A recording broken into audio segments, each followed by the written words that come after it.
This session is brought to you by the team at Library Juice Academy. Library Juice Academy offers a range of online professional development workshops for librarians focusing on practical topics to build the skills that library workers need as their jobs evolve. Their strong emphasis is on the interaction between the students and the instructors. Courses are taught asynchronously online by well-known instructors who are knowledgeable professionals and are actively engaged in the learning process. New courses are enrolling now and begin on the first Monday of every month. Find out more at libraryjuiceacademy.com.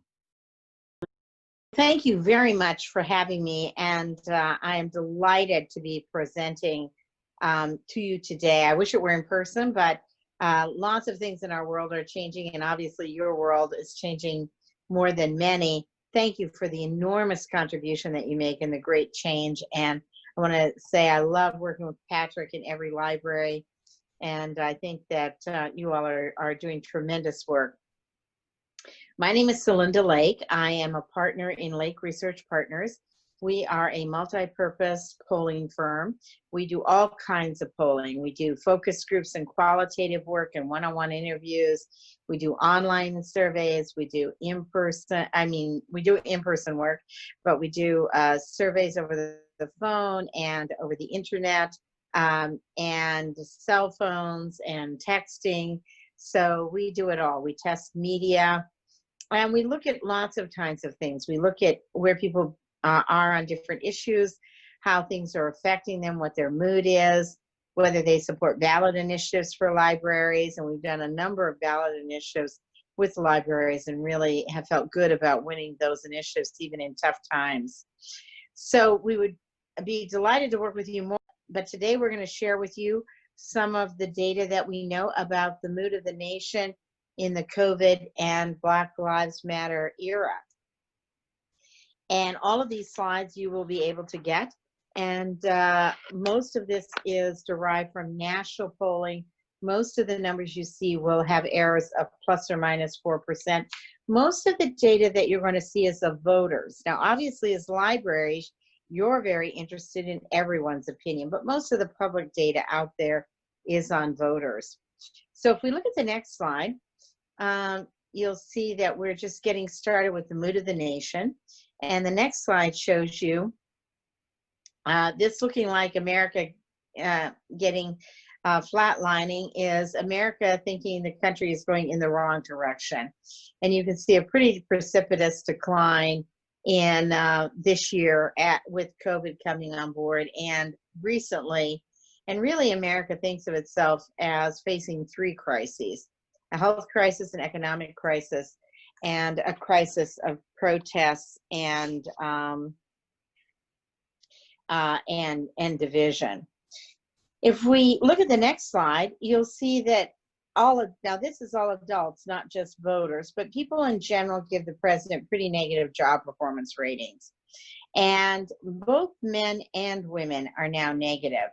There was a time when men were positive and women were negative, but now most voters are pretty negative.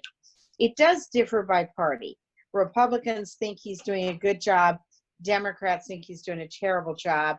And independents now resemble more Democrats, thinking he's not doing the best job in office.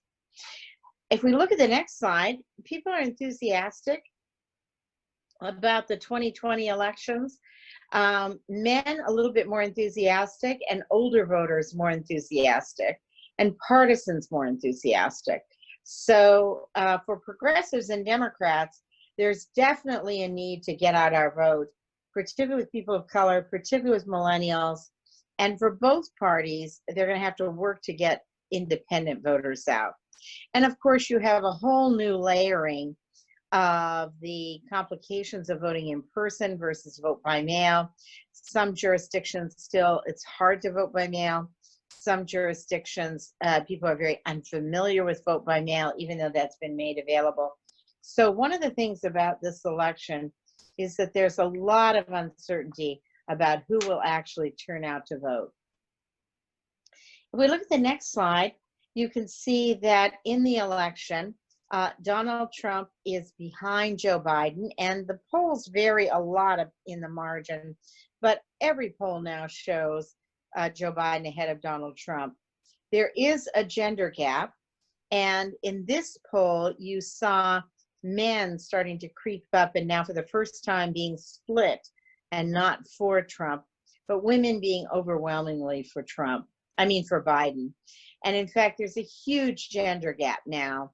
And a lot of married couples going to be disagreeing about their vote. If you look at the right-hand column, you can see that Joe Biden has a huge advantage among younger voters, 20 points. But a lot of younger voters aren't sure who they're going to vote for and are flirting with voting third party. You also see that seniors are very competitive. This is the most competitive that seniors have been since before 2008. And this could really be the swing electorate this year. If seniors vote, if they split or if they vote for Biden, that makes it very hard for Donald Trump to pull this all together. You can also see that a substantial number of independent voters are undecided, almost a third, and independent voters also looking more at third-party candidates. People of color, particularly African Americans, voting solidly Democratic. Hispanics, though, not as Democratic as they voted for Hillary Clinton. So Joe Biden definitely has to build up enthusiasm with the Latino vote. It's not that Latinos are very enamored of Trump, but many, many Latinos aren't sure who they want to vote for. And finally, with white voters, you see a very big gender gap.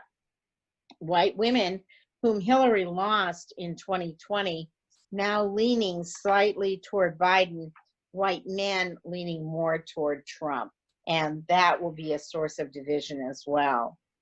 If we look at the next slide, you will see that voters have the ability right now to be worried about lots of different things.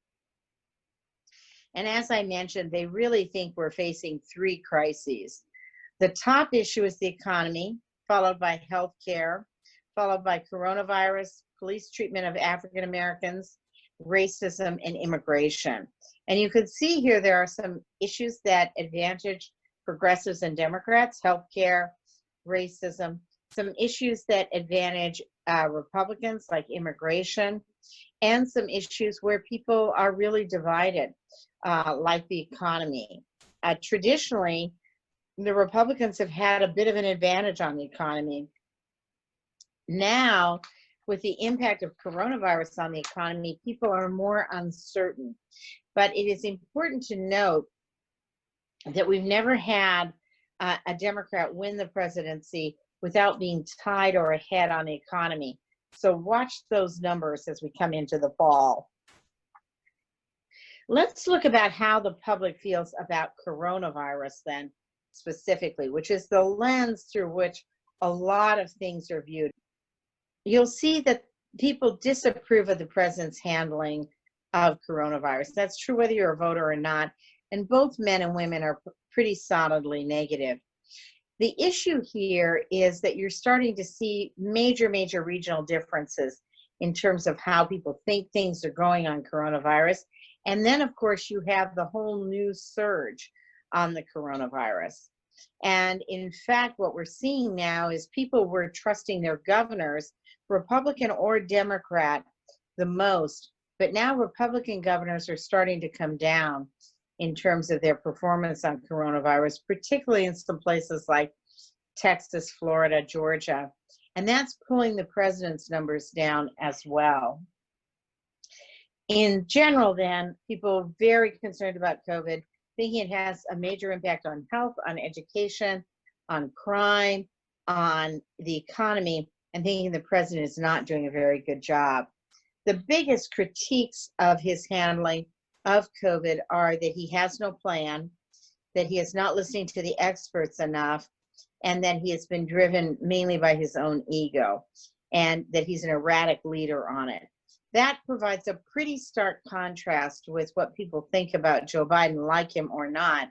And in fact, if we look at the next slide, you'll see that overwhelmingly people trust Biden over Trump in terms of handling the coronavirus by a net 14 points. It's true for both men and women. Women really feel the healthcare piece intensely. When we ask people more generally, though, who do you trust on the economy, which is the next slide, you'll see that voters are split. And men trust slightly the Republicans, women trust slightly the Democrats, but people are really trying to figure out who is better on the economy.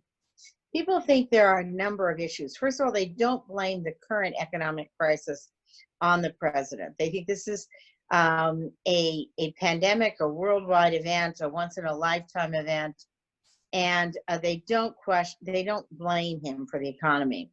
What people are divided about is whether his handling of the economy has made coronavirus worse, and whether the recovery under Donald Trump will benefit working families and small businesses or benefit primarily the wealthy and big corporations. So there are, as divided as people are, there are some entree points on the economy for both of these candidates. Donald Trump's strength is he got the economy roaring once, he can do it again. And maybe it takes a businessman to get the economy going again. People aren't sure about those two aspects of the equation. If we look at the next slide, you can see that people are very, very concerned about COVID, and they remain very concerned that someone they know or themselves will be infected. The older you are, the more dramatic these numbers are and the more intensity. People also feel that Donald Trump opened the economy too quickly.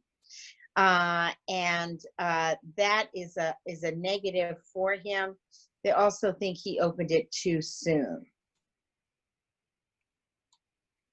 If we look at the next slide, we can see that Corona has had a lot of different kinds of effects, and it's affecting people very, very differently. So originally, people who had lost their jobs tended to be more for Trump because they thought he would get it back for them faster. People who had lost wages tended to blame, tended to be more for Biden. So people who had lost their jobs more for Trump, people who had lost their wages more for Biden. The other thing you see now, and you particularly see it intensely, is that non-whites feel even more affected than whites. And they tend to see themselves as harder hit. Non-white Americans also feel that they are getting sicker and have less access. And you'll notice here pessimism about testing. Now, most people still think they could get a test if they needed one, but people of color are less sure about that than white people. Voters do not want cut back in testing. And testing, I think, is critical to the recovery. And you will see some impact of if Trump gets identified with cutting back on testing, you could see some real impact of that in his numbers. People are also increasingly for wearing a mask, but they don't like being told what to do. They don't love a mandate. Democrats and women are fine with mandates. Men and Republicans they are increasingly wearing masks, but don't like to be told to do it. If we look at the next slide, we can see here the impact of COVID in terms of healthcare versus in terms of the economy. People are still the most worried about the healthcare impacts. The people that are most worried about the economic impacts tend to be Republicans, and also men a little bit more worried about the economic impact. But in general, Democrats, independents, women, much more concerned about the health impact still than the economic impact. Women are also really starting to focus on the education component here, and very, very worried and very concerned and confused about when they can send their children back to school, whether it's safe to do it, whether it's safe for teachers and janitors and bus drivers to go back, and what's the impact on the economy if kids can't go back to school. So the education piece really broiling in the States right now, very, very complicated for people. They feel very mixed about it. And of course, libraries tend to get subsumed under that education umbrella. If we look at the next slide, you'll see that people tend to think that COVID is getting better in their communities, but getting worse in the country. And they definitely know about the newest spikes. They tend to associate them more with other parts of the country than where they live, except if you're at a place that's affected in a major way, like Texas or Georgia or Florida. People also don't completely blame the president for the spikes. They also blame personal behavior. They blame young people for going to beaches and bars. So it's as people hold the president accountable, they're not necessarily blaming him. They just think that his response has been inadequate. Where's the plan? What can you calmly tell us each night what we're doing? And can you please listen to the experts and wear a mask? People believe overwhelmingly that the worst is yet to come and that we are very, very likely to have a second wave within the next year. So people think now that they are in this for the long haul and worried even more about what is the plan for the long haul. 7 in 10 Americans believe that we will need to pass another additional stimulus package. And people very, very strongly support the stimulus package. They'd like more help in the stimulus package for unemployed. They'd like help for schools. And I think in their minds, they would include libraries in that as well. They really, really want to invest some money in making schools and libraries COVID ready. They are more divided, though still in favor, about the extra unemployment number. And that's a little bit more divisive with the public. They say yes, but they have some doubts. They don't want to create incentives for not working. At the same time, they think, where are the jobs? The money doesn't matter a whole lot to them. They think it's a lot of money, but whether you say what the cost is or not, people tend to be pretty supportive of the proposals. And people think also, as long as we're spending all this money, then we ought to do things right. We got to build back better, which is very popular with voters, and we ought to make the investments that we need, including in some things that we might not have invested in other times. People are not particularly austerity oriented. Now, what hasn't hit them is the state and local budget issue. And when these state and local budgets become so hard hit in the fall, they may change their mind, but right now they're not very austerity oriented. If we look at the next slide, you can see that people support spending money on lots of things: preventing evictions and foreclosures, providing additional tax cuts and loans to businesses that keep workers on payroll. They really like that for small business. Providing financial assistance to state and local government, extending the $600 per week increase, and temporarily cutting workers' payroll taxes for Social Security and Medicare. The last is the most controversial, and it's particularly controversial with seniors who think it will hurt Social Security and Medicare. So you can see there the public divided on that one. The rest of the things pretty supported. A little softer support on the $600 as people think about it, but generally still supportive. Schools, which is the next data we're going to look at, I would include libraries with schools. So you can see here a lot of different feelings, and asking people, which are your two biggest concerns about opening the schools? And people have the ability to be worried about lots of things at once. So people are very worried about pushing to reopen schools without proper safety. They're very worried about threatening schools. They do not like, by the way, aid being withheld from schools. They're solidly opposed to that. They are worried about reopening the schools too fast. They are worried about Trump might reopen the schools just to help his campaign. And they are worried about whether or not these decisions should be local or national. Now, here's a case where they're really confused. They don't know whether it would be better to make them locally, make them in the state, make them federally, because they think it's really a partnership here. We need some state money and some federal money, but it probably differs by locale. So people are very confused by that question of local control here. They also think that sometimes the schools are just being left on their own, that it's local control has really now become synonymous with everybody's on their own, and they don't support that. They want direction, they want a plan, they want assistance. At the bottom there, you can see 67% of Americans favor increasing federal aid to public schools to keep students and staff safe from coronavirus. Only 16% oppose it, and even 59% of Trump voters oppose it. So this whole debate that we often have about whether this is a local function, a federal function, a state function, that's all thrown out the window. They think it's everybody's hands on deck, that the kind of money that's needed is so great that you have to have federal involvement, and people don't really focus on that. What they do think is for things that are local control, you still have to have federal help and federal guidance, because you can't just dump this on the local government. The last thing we're going to look at is public opinion on racism in America and Black Lives Matter. And this is constantly churning in the data, but it is the third crisis that is facing America. People do believe overwhelmingly that Donald Trump has made race relations worse in the country. Now, many people still think that that racism was alive and well, but they think that it's more public, and they think that Donald Trump is too divisive, and that really bothers women, young people, and people of color.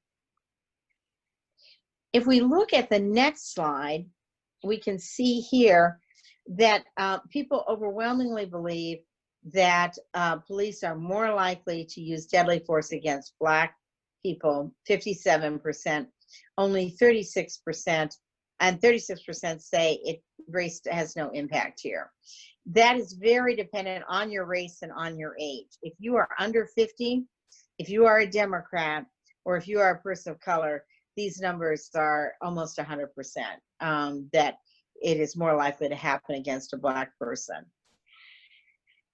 If we look at the next slide, you will see that people are much more trusting of Joe Biden on handling race inequalities. Now, this issue, particularly with Donald Trump, has become much more nuanced. There's the racial inequality, there's the division piece, there's police reform, there's defunding police, there's law and order. So there are lots of different spokes to this wheel now. In general, people trust Joe Biden on racial inequality, and even seniors trust him. Independent, suburban voters, college-educated voters, even the white ones, overwhelmingly trust Biden more. White non-college voters are split, even though they're supporting Donald Trump in the election. People also trust Joe Biden more on police reform, but here you see some decline with non-college whites and with seniors. They're a little less sure about whether they trust Biden or not. If we look at the next slide, you can see here that people still support overwhelmingly the protests regarding George Floyd. And they support it whether you say Black Lives Matter or George Floyd. They tend to be very, very supportive of the protests. And the tapes were riveting to people, and they had amazing penetration. Him calling for his mother was also very, very riveting to women voters. People believe overwhelmingly that Donald Trump did a bad job on responding to the George Floyd situation and to the protests that followed. If you look at the next slide, you'll see people overwhelmingly thinking that it increased tensions, the way that Donald Trump handled this issue. At the same time, people overwhelmingly oppose defund the police. I don't have the slide in here on this, but over 60% of Florida oppose cutting the police or defunding them. By the same token, 85% of people think that when you're referring to defunding the police, you're usually referring to reprioritizing the money. People don't think that people in general, when they say defund the police, really mean cut the police or do away with it. That said, the single biggest advertisement that Donald Trump is running right now, including in the markets, is the issue of defunding the police, and whether it's a little old lady or a mom or whomever, dialing into the police and there is no answer, you're put on wait because of the cuts in the police departments. Of course, Joe Biden has responded repeatedly that he's against defunding the police, and most of the news outlets, the Post, Fox News, etc., say he never said that. He is against defunding the police, and he said so repeatedly. But it's a real contest out there in the public's mind. Let's look now at your favorite topic, which is public opinion on libraries and their roles in these challenging times. Now, some of this data is a little bit old. It's around from 2014, and it would, of course, a pollster would say this would always be wonderful to do an update of this, but in general, we see really, really strong support for libraries. And 30% of Americans visited a public website in 2013, and that number has been steadily increasing. 54% of Americans over 16 say or lie that they have been in a public library in the past year. And people in general really like public libraries and think that they make a very, very vital contribution to the community. If we look at the next slide, people think like a church, like a school, a library helps build quality communities, provides opportunity for everyone, promotes literacy and a love of reading, and provides services that people have a hard time finding elsewhere. And this notion of public libraries providing access to the internet, access to other kinds of services, very, very popular with voters and thought to be very, very important to them. People believe overwhelmingly that if you're unemployed, if you're a job seeker, if you're disabled, that the library can be very important. And you can see that the new movement that libraries have made into the internet and information finding in the internet and government services, all very, very important, particularly to the constituencies that are directly affected. About half of the constituencies saying this is very important. I am sure, this was 2014 data, and I am sure that those numbers are higher before COVID and will be returned to being quite high after COVID. When people are asked, do you go to libraries for education, entertainment, or to use the computer for information, people say overwhelmingly for education and for entertainment. People see very, very broad uses for the libraries. Westerners are very big on their libraries and particularly likely to visit them for job resources. And Northeasterners, very, very likely to visit them to get some more education, either do homework, take a class, get information for an online class. And that's probably a function that when we come back after COVID, it's going to be even stronger. If we look at the next slide, people mostly take books out, but they also interact with the librarian. People love librarians. They also think, and this is very rare in today's world, librarians are perceived to be one of the most honest professions. People think of librarians as being very, very honest and very unlikely to lie to you, which is kind of a nice compliment in today's world. If we look at the next chart, we see that people think that library resources are integral to students' education all the way from elementary to college level. And they also see it as being essential to making resources accessible online. If we look at the next chart, we see that people think closing their local public libraries would really affect their communities. And they think the impact on the community even greater than the impact on their families. I think their families can probably handle it, although if you're a lower income, you think less so. But they think it really deteriorates the community. As I said, good schools, churches, and libraries are all perceived to be building blocks of high quality communities. If we look at the next slide, we see that libraries are associated with a lot of important values to people. Safe places to spend time, educational opportunities, sparking creativity, also imagination, being a trusted place to learn about new technologies, creating a sense of community, and helping provide information that people can trust. By the way, people think that it's very, very hard to find trustworthy information, and they really appreciate librarians helping them navigate through that and look for multiple sources. They don't tend to think of libraries as that integral to job training, although it can be very useful, particularly if you're a Westerner, to job searching. And they don't tend to think that they are particularly useful in dealing with immediate natural disasters or crises. If we look at the next slide, we see that African Americans and Latinx are especially likely to view libraries as useful and important in accessing information. And those communities really, really strongly believe that you get information that's trustworthy and reliable, which is very rare. You can learn new things. You can grow as a person, which people think is very, very important, particularly if you're Latino.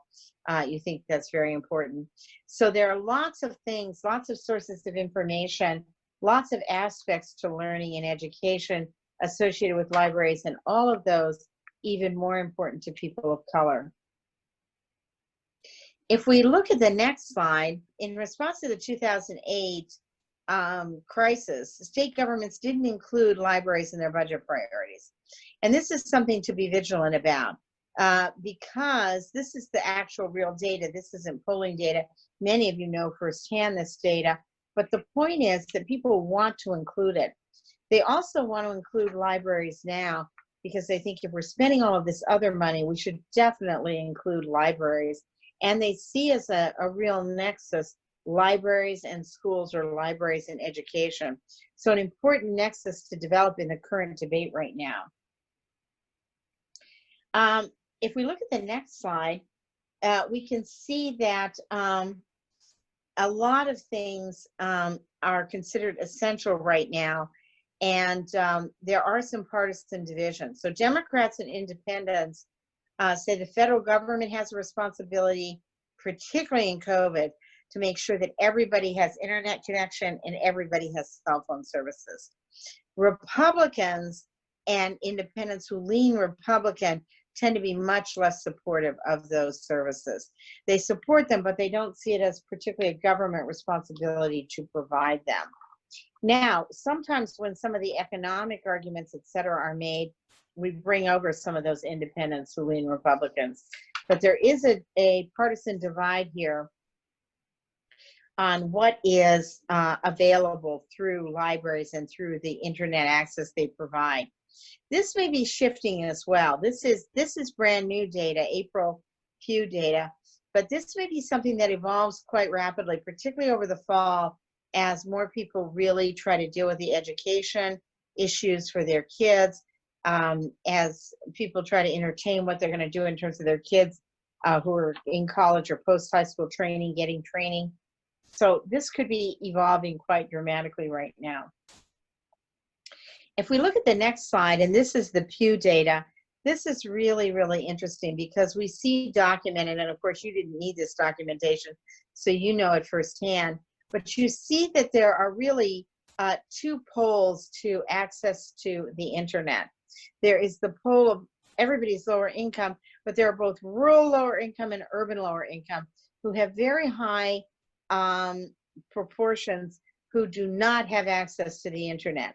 We also see it quite high with Native Americans, African Americans, and Latinx. So some real problems with access. And this is frankly an opportunity to unite a rural and an urban constituency. Access to the internet and access to the internet through library services is a big place where we can bring together an urban and a rural agenda. Last slide. There are lots of things that come out of this data, and it would be really fun to engage in a conversation, dialogue with you all about it. But here are some openings in the current climate for roles for libraries. First of all, people don't want to just return to the status quo. They want to build back better. They want to build stronger and better communities. They want to increase internet access. Women in particular, very focused on education. So libraries obviously front and center in that notion.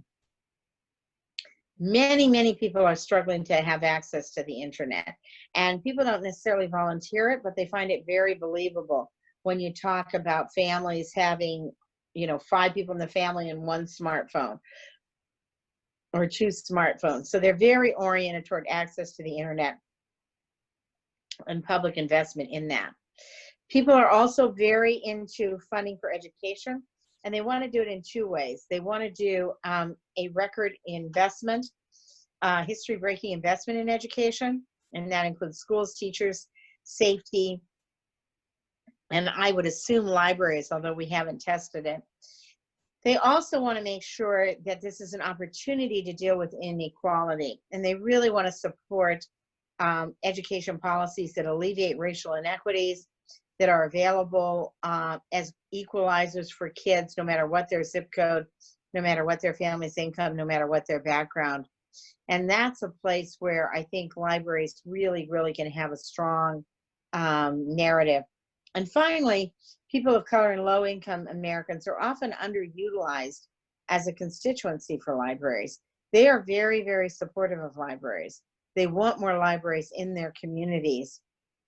And they definitely think of libraries as being able to provide and enhance access to online resources and to build back more quality communities and more prosperous and robust communities.